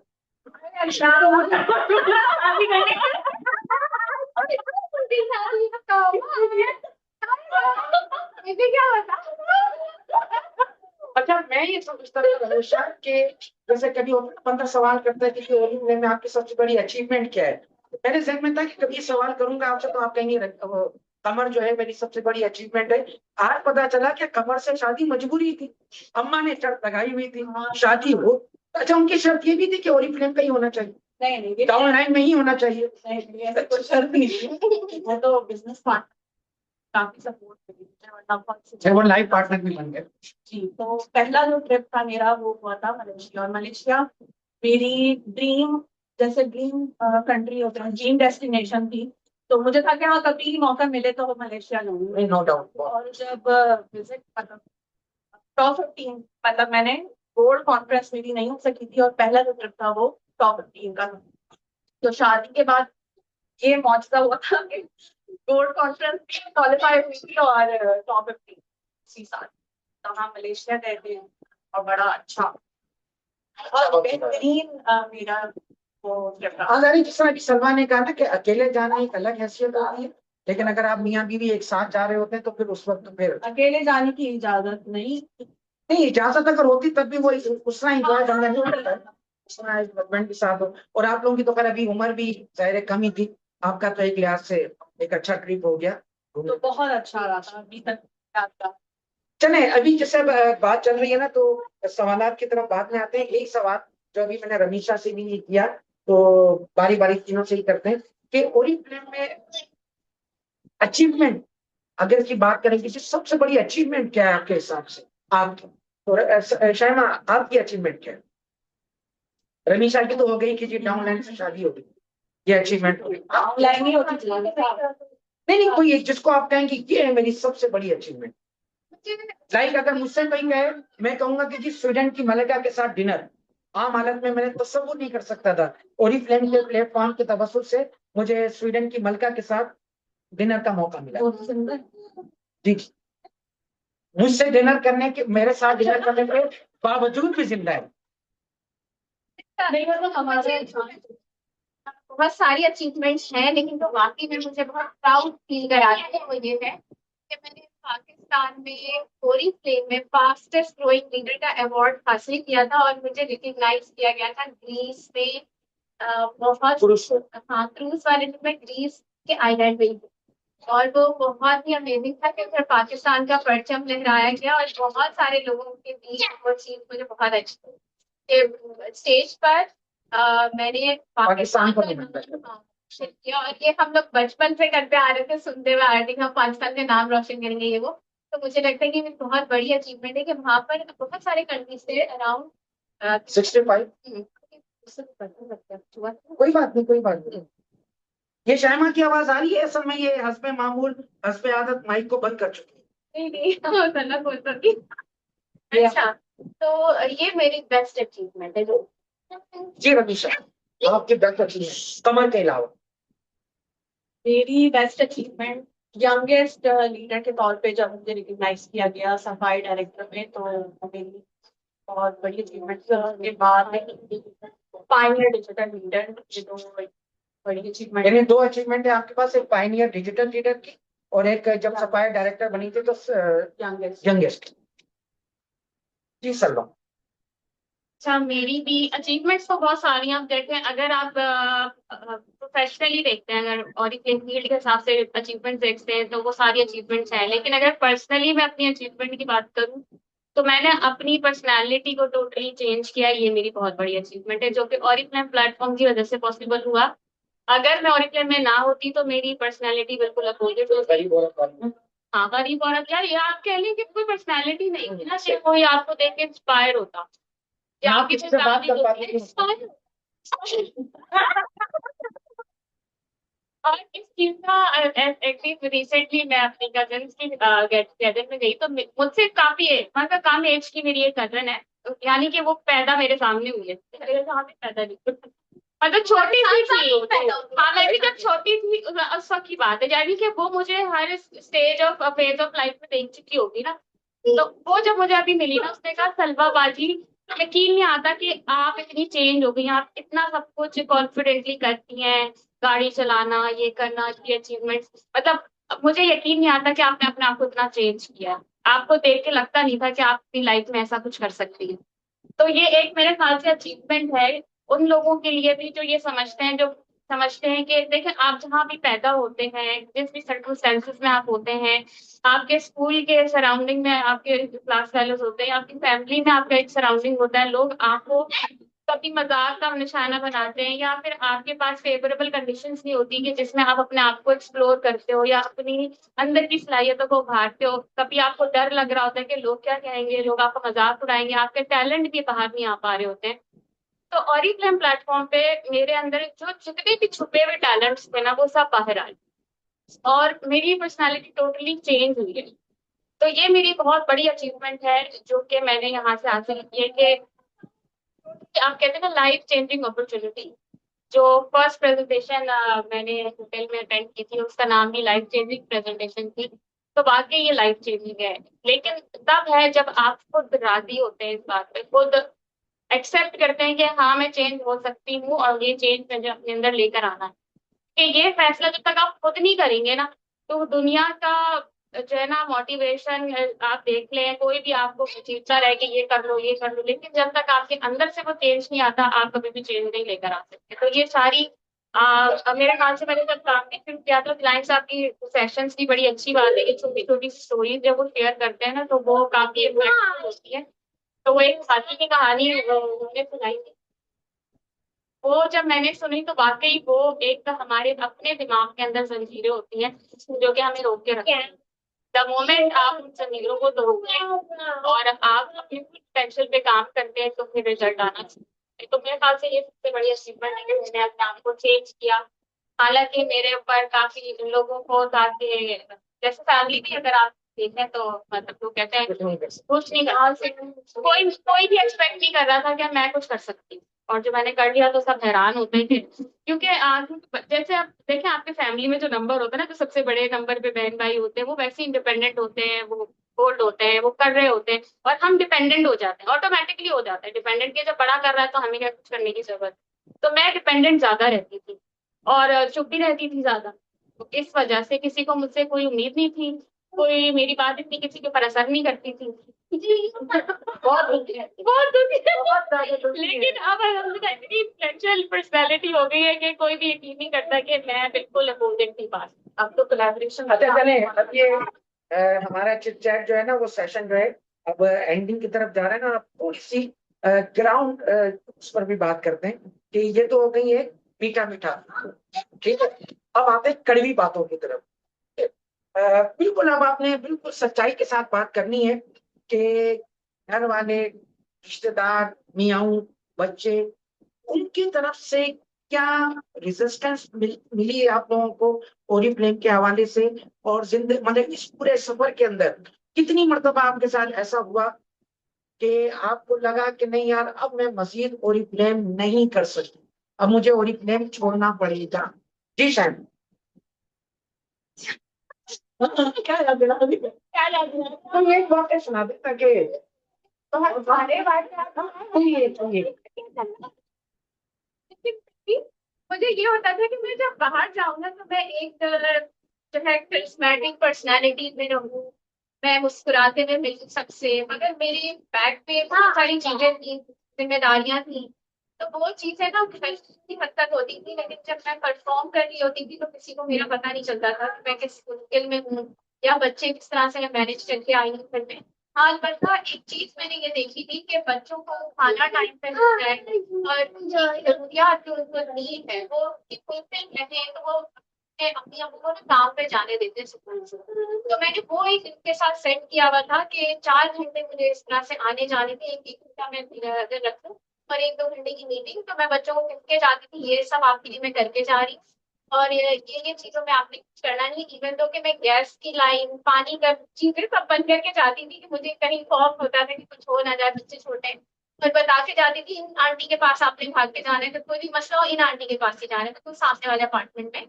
और ये सारी चीजें मैनेज करके मैं घर से निकलती थी और अपने ऊपर मैं ये सोच के निकलती थी कि मेरे मसले ना वो मेरे मसले, वो सामने मुझे नहीं बताने हैं, उनके साथ बैठ के नहीं बातें करनी है, उनको मैंने और एक प्रेम की अपॉर्चुनिटी बतानी है कि वो कैसे अपने मसाइल को देखते हुए के ऊपर काबू पा सकते हैं, क्योंकि देखिए मसलों के बगैर जिंदगी नामुमकिन ही है। और अगर आपकी लाइफ मसलों के बगैर हो तो शायद आप वैसे ही मर जाएं, क्योंकि आपकी लाइफ में एक्टिवनेस नहीं है, आपका माइंड नहीं चल रहा। तो मुझे ये होता था कि अपनी पॉजिटिविटी कहीं से अपने अंदर भी, बाहर से भी, और अपनी नेगेटिविटी को खत्म करूं। तो मैं इस तरह से लोगों में उनके मसाइल सुन के उनको और एक से हल बताती थी और डेली मैं एक मीटअप रखती थी, चाहे वो 1 घंटे का हो, आधे घंटे का हो। फिर कोशिश करती थी कि अपने मसाइल को साइड पर रख के कुछ टाइम वहां पर मेंटली एंड फिजिकली उनके लिए अवेयर हो या कहने अवेलेबल हो। तो मुझे अपने मसाइल कम लगते थे, और अगर आप अपने मसले को अपने आप से बहुत बड़ा बना लेंगे डेफिनेटली आप नहीं पा सकते। तो मसले तो सबके ही होते, स्पेसिफिक एक मसला एक जो है बताऊंगी वो ये कि मुझे इंटरनेशनल ट्रिप विन करना था। तो उसमें मुझे यही मसला आ रहा था कि मेरे बच्चों की वजह से मैं बहुत ज्यादा मीटिंग्स नहीं कर पा रही थी, और मुझे ये टारगेट 1 साल में मुझे 8 महीने के अंदर करना। तो मैंने इस वाली चीज को भी बहुत अच्छे से मैनेज करके अल्हम्दुलिल्लाह एक नहीं दो टिकट बन किए। और वो मुश्किल वक्त यही था कि जाहिर है मेरे हस्बैंड को गोली भी लग गई थी और उसका तीमारदारी करना, साथ में मुझे अपना गोल्ड टाइटल बचाना, और ये सब कुछ वो एक बहुत क्रिटिकल सिचुएशन में था। और मैंने फिर गोल्ड टाइटल अचीव किया, तो 6 मंथ में देर करने के बाद मुझे कैश अवार्ड मिला। और अल्हम्दुलिल्लाह मेरा जो टूर भी हुआ वो भी मैंने अवेल किया, जिसमें मैंने एक नहीं 2 टिकट टोटल 3 किए। ये एक क्राइसिस का वक्त था, लेकिन मैंने उसको मैनेज किया। जी रंजन, दुखी कहानी है तो कोई बात नहीं, हम बताएं। जब अच्छी अच्छी बातें की तो दुख की बात नहीं। अच्छा, मुझसे ना जब पहले दिन ना और नेक्स्ट डे मैंने जब जाएंगे तो ठीक है ये आपका लगती ये क्या हंसती नहीं। तो अब वो बाकी कहते हैं कि नहीं तुम हमारे अंदर बहुत जीता है। तो कहानी ये है कि जैसे हम मीटिंग्स हो रही होती थी, ओएम्स हो रही होती थी, तो टीम बनना शुरू हो गई थी। मैम समा बहुत एक्टिवली उस टाइम पे मेरी टीम में काम कर रही थी। तो टीम में काम हो रहा था बट मैं एक्टिव नहीं थी। उसके बाद मैं जॉब स्टार्ट कर दी। जॉब स्टार्ट करते हुए मुझे मेरे दिमाग में जो एक वो करना था वो था फिक्स सैलरी था कि जॉब में फिक्स सैलरी आ रही है और एक में फिक्स सैलरी नहीं। और मैंने शुरू कर दी, जॉब की करती रही। उसके साथ मेरी जो यहाँ पे टीम बन रही थी वो पहुंच गई 21%।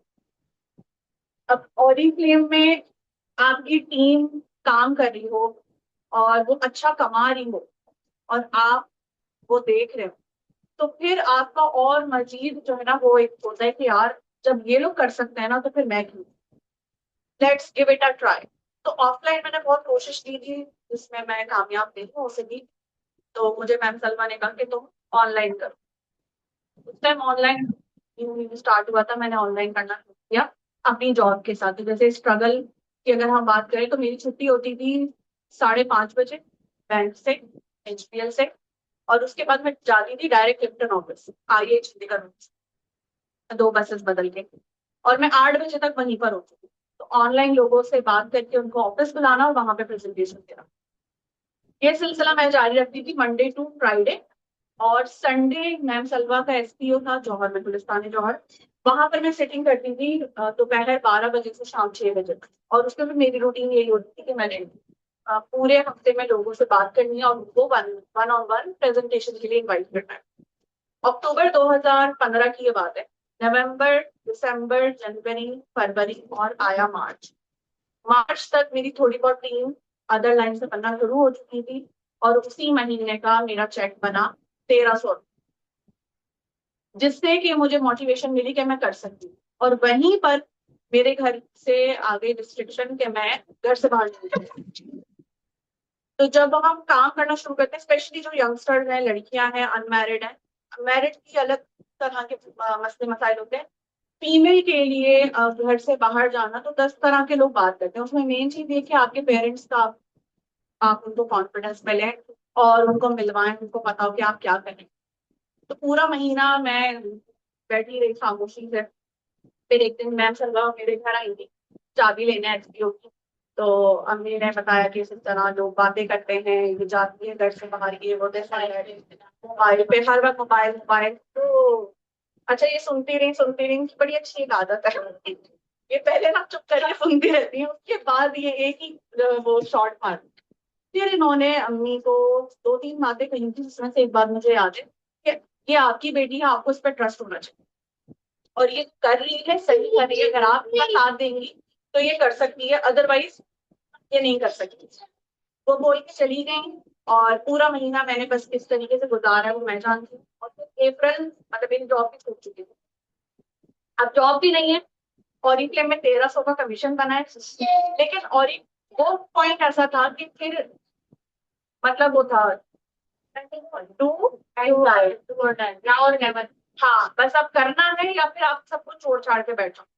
देन मैंने अप्रैल, मई, जून, जुलाई, अगस्त, 5वां महीना अगस्त था और मेरे अलग अदर लाइन से 4000 पॉइंट्स होना शुरू हो चुके थे। 50,000 मेरा चेक बना था विद इन 5 मंथ्स। लेकिन वो तब बना था जब मैंने इसको टोटली अपना, मैंने जॉब की तरह किया और अपनी फैमिली को कॉन्फिडेंस दिया। तो मेरे लिए बहुत अहम मरहला था। मतलब अगर मैं छोड़ देती तो शायद आज मैं यहाँ बैठी ना हो। ये लो, यानी तुमने फरवरी में घूमने का फैसला कर दिया था कि हाँ मैंने करते ही तो बिल्कुल।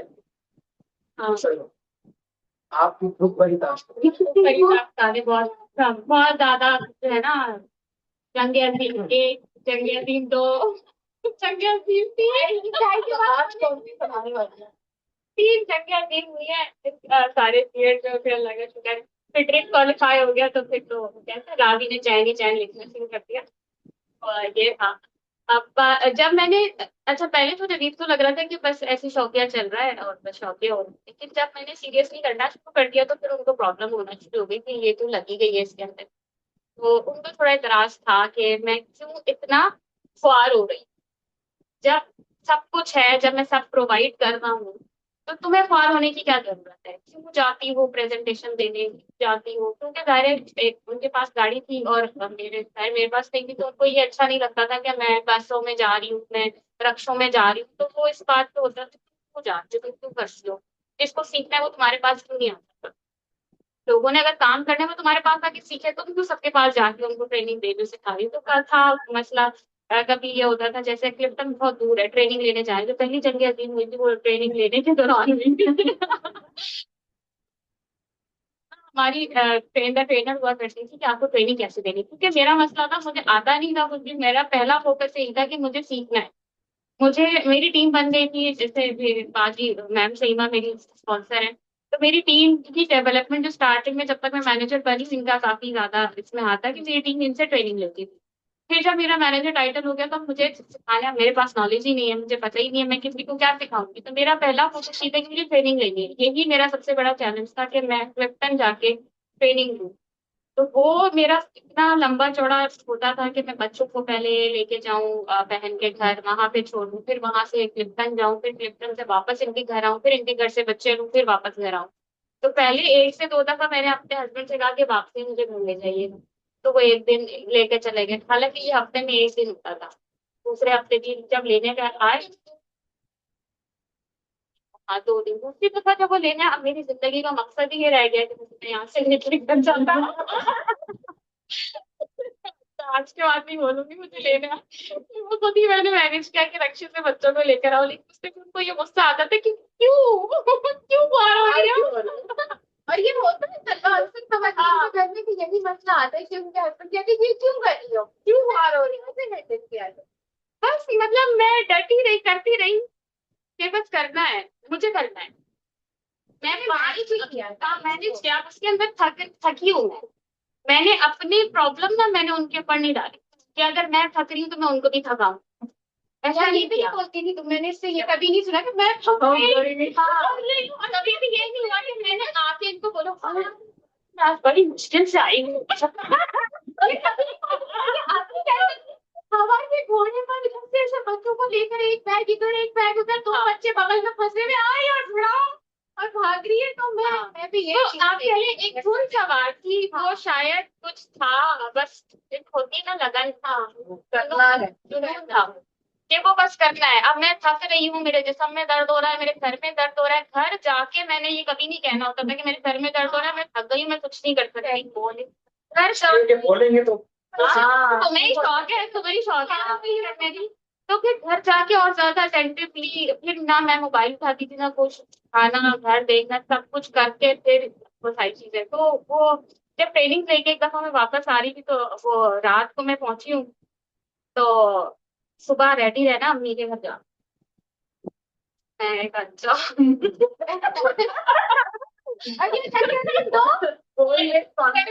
अच्छा इंशाल्लाह आगे मौका मिला तो सिर्फ दूसरी तीसरी में भी सुनाएंगे, आगे भी चिट चैट आप लोग याद रखिएगा जिसमें चल रही है। तो वो सुबह सुबह पहला बेटा स्कूल जाता था, उसको स्कूल ड्रॉप किया, और दो छोटी जो थी अरवा नाबिया उनको लेके अम्मी के घर पहुंच गए और शिकायत कर रहे थे इसको समझा ले ये जो है ना, क्योंकि उसको घर में तो लड़ाई हो चुकी थी और मैंने कहा था मैं आपको छोड़ दूंगी और ब्लेम नहीं छोड़ूंगी। हाँ ये मैं बोल दिया था। तो ये शिकायत लेके अम्मी के पास पहुंचते कि इसने ना ऐसे बोला है मुझे। तो अब अम्मी ने कहा बेटा तुमने पहले तो इजाजत दी ना, अब उसको करने की वो कैसे, ये तो थोड़ा और साथ दे दो। अब मेरा सीनियर मैनेजर मुझे करना था, मैं मेरे ख्याल से 15-18 पे थी और मुझे 21 पे पहुंचने वाली थी। मैं कहा बस मैं पहुंचने वाली हूँ, मुझे थोड़ा सा और करना है। तो वो बढ़िया इमोजी मुझे ट्रेनर बनना है, मुझे ट्रेनर बनना है मुझे, क्योंकि फ्री ट्रेनिंग आपको इतनी अच्छे लेवल की मिल रही हो। तो मैं कहा मैं ये कैसे मिस कर सकती हूँ। और वो एक फर्स्ट बैच था हमारा, और उसके बाद पता नहीं कब मौका मिलता, हम लोग सेलेक्ट हुए थे। हाँ फिर सिलेक्शन भी हमारी हुई थी। तो वो एक पहली जंग अजीम हुई, तो फिर वो जो भी मुकालमात हुए थे अम्मी और नवीन के दरमियान, फिर जो है वो अम्मी से अरे हमने आपका शान हो गया फिर।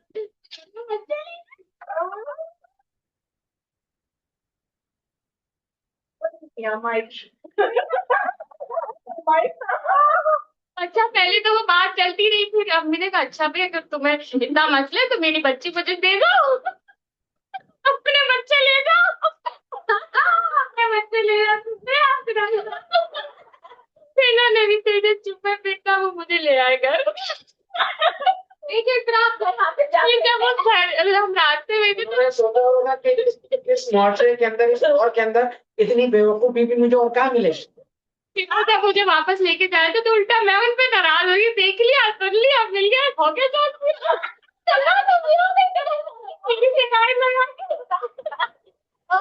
फिर मैंने उन्हें थोड़ा, असल में पता है मसला क्या होता है, शेर नहीं बन गई मुझसे। पता है मसला क्या होता है, हम पूरी बात नहीं अपने शौहर को बताते। अब मैं कर तो रही थी लेकिन मैंने डिटेल में नहीं बताया था कि ये कब तक चलेगा सिलसिला। तो फिर मैंने उनको जब वापस आई मैंने कहा देखे इतनी क्लासेस हो गई हैं, इतनी क्लासेस रह गई हैं, हफ्ते में ये 2 दिन ही होते हैं, यही 2 दिन मैनेज करने हैं, तो और क्या मसला है, कोई मसला ही नहीं है, फिर तो मुझे आ जाएगा, तो मैं तो अपने हिसाब से करूंगी। फिर वो हमारी डिस्कशन हुई और फिर तुमको थोड़ा समझ में आ गया कि हाँ ठीक है बस ये मैनेज होना चाहिए, ये नहीं होना चाहिए, इतने बजे तुम्हें घर आ जाना चाहिए। फिर वो जब सारी सेटल हो गई तो उस वक्त ये था कि मुझे लग रहा था कि शायद मैं ओरिफ्लेम छोड़ दूंगी और मुझे इजाजत नहीं करनी, लेकिन वो हो गया था। एक खतरनाक ट्रेनिंग आपकी होती थी ना एवरी हाँ, थर्सडे हर जगह और जगह था, पता है क्या होता है? पर नानी की लगती थी वो परदादी, डबल रिश्ता उनका हो गया इंतकाल। इंतकाल तो हो गया लेकिन उसके बाद ना वो हमारे जुमेराते होते। तो मेरे जो अब्बा थे उनको ये होता था कि तुमने फातिहा में जरूर शिरकत करनी, फातिहा जो रात होनी और इनकी ट्रेनिंग है नहीं, जुमेरात को तो होनी है। ट्रेनिंग का टाइम है 4:30 से नहीं 5 से 6:30 5 से 6:30, सही है। और वहां पर जो वो होती है यही टाइम। वो होती है असर के बाद। अब आप सोचें कि मेरे लिए, और मैं ये ट्रेनिंग एक दिन भी मिस की तो तो बाहर कर देंगे, लात मार देंगे, जाओ जाओ, नहीं नहीं मिलेगी अगली भी ट्रेनिंग। कहते थे फॉरेन पहुंचो। अल्लाह, मैं ट्रेनिंग लेकर फौरन बस पकड़ के दांडी पहुंचती थी, फिर तक से लाठी से चढ़ी, और उसके बाद फिर गाली खाने की बातें सुनती थी। तो ये खाना खा और अब आप देखिए आपको कितने ट्रेनिंग में मोटिवेट होकर आती थी और घर में गालियां खाती। एक और भी वो लोग गलत मेरा बात का मतलब ना निकाल लें कि आप बिल्कुल ही अभी आप 100 रुपए बिना कमा रहे हो ऐसा स्टैंड ले लें। तो मैं 50-60 हजार रुपए कमा रही थी जिस टाइम पे ये चीज हुई थी। तो फिर आप जब पहले करके साबित भी तो करें ना कि आप जो कर रहे हैं वो सही कर रहे हैं, फिर अगले को समझ में भी आती है। आप कुछ कर नहीं रहे हैं और अगर आप सिचुएशन भी वो नहीं है जो हमारी वो नहीं है, हाँ जो हमारी ऑनलाइन है। आप घर से आप सीखना भी ऑनलाइन है, काम भी ऑनलाइन। बिल्कुल नहीं होने वाले कि तुम ना मोबाइल लो या मेरे से बात करो, ऐसी बात भी नहीं है कि आप घर नहीं, आपने मोबाइल बहुत है उसका अगर किया तो वो काफी वो अलग काम था। हाँ।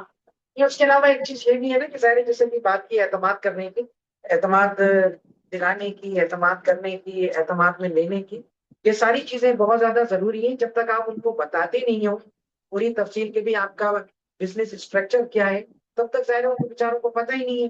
तो वो कैसे, जैसे ये एग्जांपल ले लें कि अभी अगर कुछ साल पहले जो हमारे अम्मी अब्बू की जवानी के वक्त है उसको ले लें, तो अगर उस वक्त कोई ये कहता कि जी मेरे पास एक ऐसा फोन है कि मैं गाड़ी में भी बैठकर, किसी ग्राउंड में भी बैठकर, किसी पिकनिक स्पॉट पर भी बैठकर उस पर किसी से बात कर सकता हूँ, तो लोगों को यकीन ही नहीं आता कि नहीं जी वो तो एक खंबा होता है, उस पर तार होती है, फिर जिस कमरे में टेलीफोन सेट रखा होता है वहीं पर, ठीक है ना। लेकिन आज मोबाइल की शक्ल में बच्चे बच्चे को पता है, कोई अनोखी बात नहीं। तो ये चीज खैर जरूरी होती है। सलमा की बच्ची बड़ी हैरान हुई थी जब सलमा ने कहा हम मोबाइल के बगैर रहते। हमारे पास मोबाइल नहीं थे तो कह रही कैसे, इतना हैरान हो गई, पूछ रही थी कैसे आप उसमें बात वही है कि चाहे हमारे घर वाले हों, हमारे वालिदैन हों, वो अल्लाह ना करे हमारी मुखालिफत में हमें मना नहीं कर रहे होते, हमारी मोहब्बत नहीं कर रहे होते, और वजह उसकी ये होती है कि उनको पता ही नहीं होता कि यहाँ पर ये सब कुछ हो सकता है। यही साथ टीमों के साथ भी होता है कि टीमों को चूंकि जो नए नए आते हैं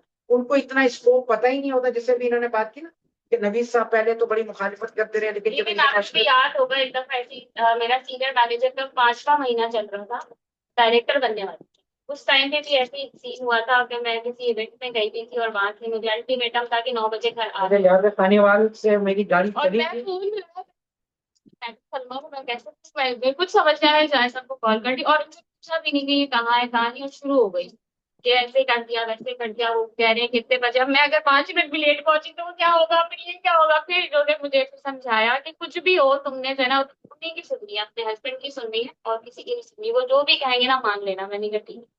फिर यही हुआ कि जो उन्होंने कहा मैंने मान लिया। उन्होंने कहा तुम काम नहीं करूंगी, मैंने कहा मैं नहीं करूंगी, मैं नहीं करूंगी, मैं घर पे ही रहूंगी। आप भी नजरबंद हो चुकी। हाँ मैं पूरा मैं भी हुई हूँ, मैंने पहले इसके पहले मुझे यही स्टोरी बोली थी। हाँ मैं महीना, मेरे साथ से 1 महीना फिर मैं कहीं नहीं गई। फिर हम लोग फैमिली के साथ मैं लाहौर चली गई थी, ईद थी, बकरीद थी, तो मैं वहां चली गई थी। ये कि मुझे वहां लेकर गए थे वो ऑफिस मैडम सलमा से मिलने के लिए।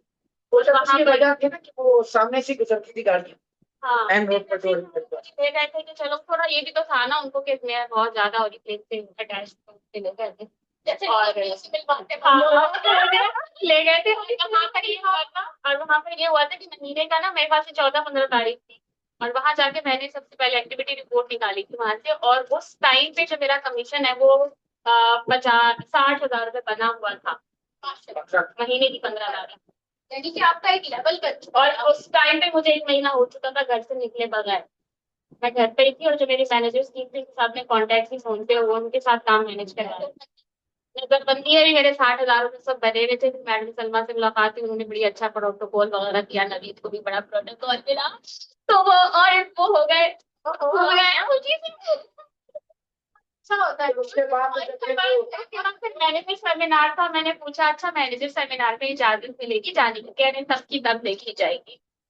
तब भी अभी तो मम्मी के साथ तो आई। और फिर 2 महीने तक भी जब मैं घर में रही हूँ फिर भी मेरा कमीशन 75,000 80,000 बना, तो फिर उन्होंने कहा कि ये तो अच्छा काम।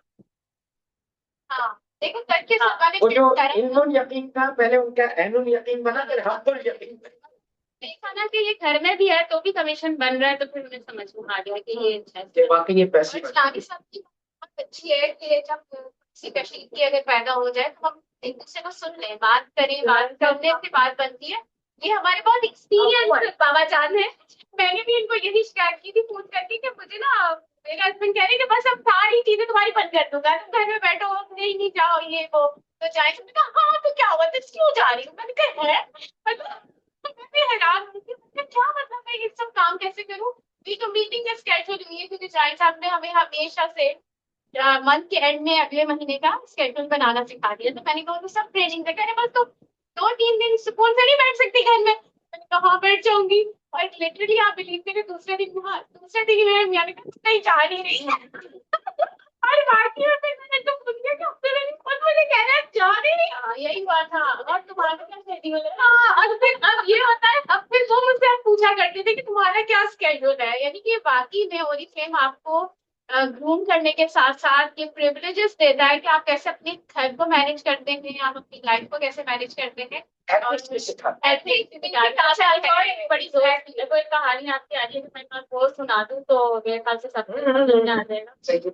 इस तरह खवातीन ज्यादातर होती है ना, और तो ज्यादातर तो यही सवाल है कि मियाँ बहुत गुस्से वाले, मियाँ बहुत गुस्से वाले, हस्बैंड नहीं मान रहे, हस्बैंड ये मतलब सबकी ये। एक दफा इन्होंने जो है ना ट्रेनिंग में कहानी सुनाई कि एक औरत जाती है, पीर होता है, कौन होता है, बुजुर्ग के पास जाती है, उनसे कहती है कि मेरे हस्बैंड जो है ना बहुत ज्यादा सख्त है, उन्हें मैं कैसे कंट्रोल कर सकती हूँ, बाबू मैं कैसे कर कि वो मेरी बात माने।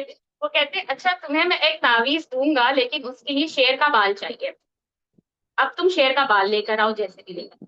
सोचती है अच्छा ठीक है। अब वो जाती है, शेर को पहले दूर बैठ के देखती है, फिर उसको गोश्त देती है, फिर उसको मतलब रोज उसका यही काम था कि वो एक मखसूस टाइम पे जाती है, उसे गोश्त देती, करते करते वो उसके बिल्कुल करीब आ जाती है, फिर उसके साथ मायूस हो जाती है, शेर भी उसके साथ मायूस हो जाता है, और फिर उसके बाद वो प्यार से उसका बाल भी तोड़ देती है और जाके बुजुर्ग को देती है कि अब तावीज बना के दे चार को काम करना है।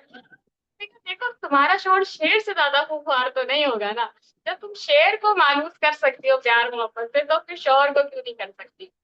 तो बस ये एक आप समझ पाए।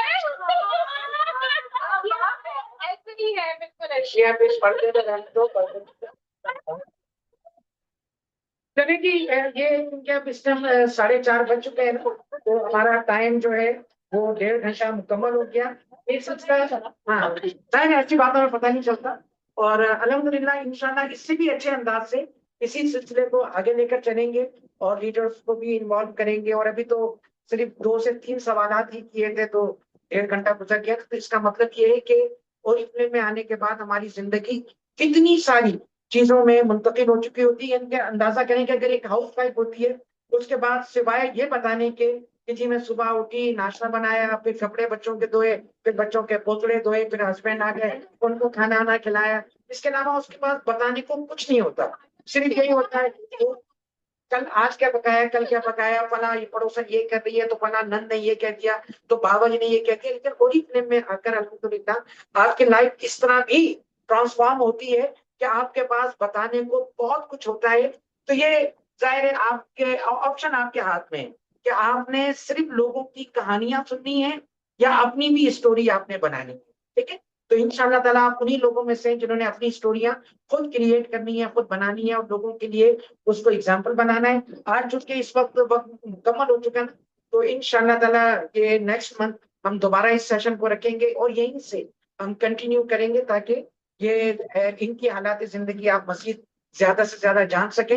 इंशाल्लाह ताला जो लोग कराची में रहते हैं उनके लिए कराची में गुलशन इकबाल में कबाबची पर हमारा ऑफलाइन मीटअप होना है इंशाल्लाह ताला। तो वहां भी आप लोगों ने आना है। वहां की जो खास बात है वो यही है कि वहां पर ओरिफ्लेम के नाम पर भी पाबंदी होगी। कोई ओरिफ्लेम की बात नहीं होगी, कोई ट्रेनिंग की बात नहीं होगी, कोई प्रेजेंटेशन की बात नहीं होगी। उसमें सिर्फ आपने आना है, हल्ला गुल्ला करना है, अपने जो फपोले हैं वो फोड़ने हैं, अपने अंदर की भड़ास निकालनी है जो भी बातें करनी है।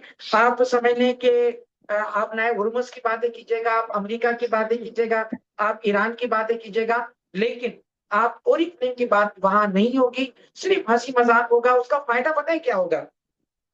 मैं इसकी लॉजिक भी आपको बताऊं। जब हमारी ऑफलाइन क्लासेस होती थी तो उस वक्त तो जाहिर है मेल फीमेल बहुत जाहिर है ऑफिस में हमारे कचाकच होता था। जब मैं लाहौर भी जाया करता था, लाहौर में भी हमारी यही रूटीन हुआ करती थी। तो रोजाना जब हमारा पूरा वक्त खत्म हो जाया करता था 8 बजे, जब वो ओरिफ्लेम के इंतजामिया हमें धक्के देके निकाला करती थी, हम तब निकला करते थे। अच्छा, अब वहां पर बैठ जाकर ना एक ढाबे पर बैठ जाया करते थे, और चाय पराठा ये हमारा मेन्यू होता था। और मेन्यू हमारा फिक्स होता था, एक सादा चाय और आधा पराठा, बस। ठीक है। और वहां पर बैठने की शर्त ये होती थी कि कोई नेगेटिव बात नहीं करेगा, कोई ओरिफ्लेम की बात नहीं करेगा, कोई बदमज़गी वाली बात नहीं करेगा। और उसके बाद जो बिल बनता था वो सब आपस में डिस्ट्रीब्यूट होता था टिप समेत, और किसी के जेब पर भी भारी नहीं पड़ता था। और आराम से हंसी खुशी लोग अपने घरों में जाया करते थे, क्योंकि मेरा कॉन्सेप्ट ये होता था कि यार घर की टेंशन को ऑफिस लेकर ना आओ, और ऑफिस की टेंशन को घर लेकर ना जाओ। ठीक है। तो अल्हम्दुलिल्लाह उससे बड़ा एक बैलेंस मामला रहता है। तो इंशाअल्लाह ताला अभी हमारी बहुत सारी बढ़ासे हैं जो हमने निकाल ली हैं, तो बजाय इसके कि हम हफ्ते को मिले थोड़ी देर के लिए, वहां भी हम यही ओरिफ्लेम कर रहे हैं, तो अच्छी बात नहीं है। वहां पर जब आप वहां से वापस जाए ना, तो आप बिल्कुल फ्रेश अंदाज से जाएं। तो बस हस्बे मामूल इस दुआ के साथ कि अल्लाह ताला हम सबको आसानियां अता फरमाए, और हमें दूसरों के लिए भी आसानियां फराहम करने वाला बना दे। इस सेशन को मुकम्मल करते हैं। Wish good luck, all the best. और मेरी ख्वाहिश ये होगी कि 1 2 3 4 5 महीने के बाद हम जब ये सेशन कर रहे हों, तो उस वक्त आप में से मेजोरिटी लोग उस सेशन का हिस्सा हों, इसलिए कि उनके पास भी सुनाने के लिए बहुत सारी स्टोरीज हो। चले जी, ओके, अल्लाह हाफिज। अल्लाह हाफिज।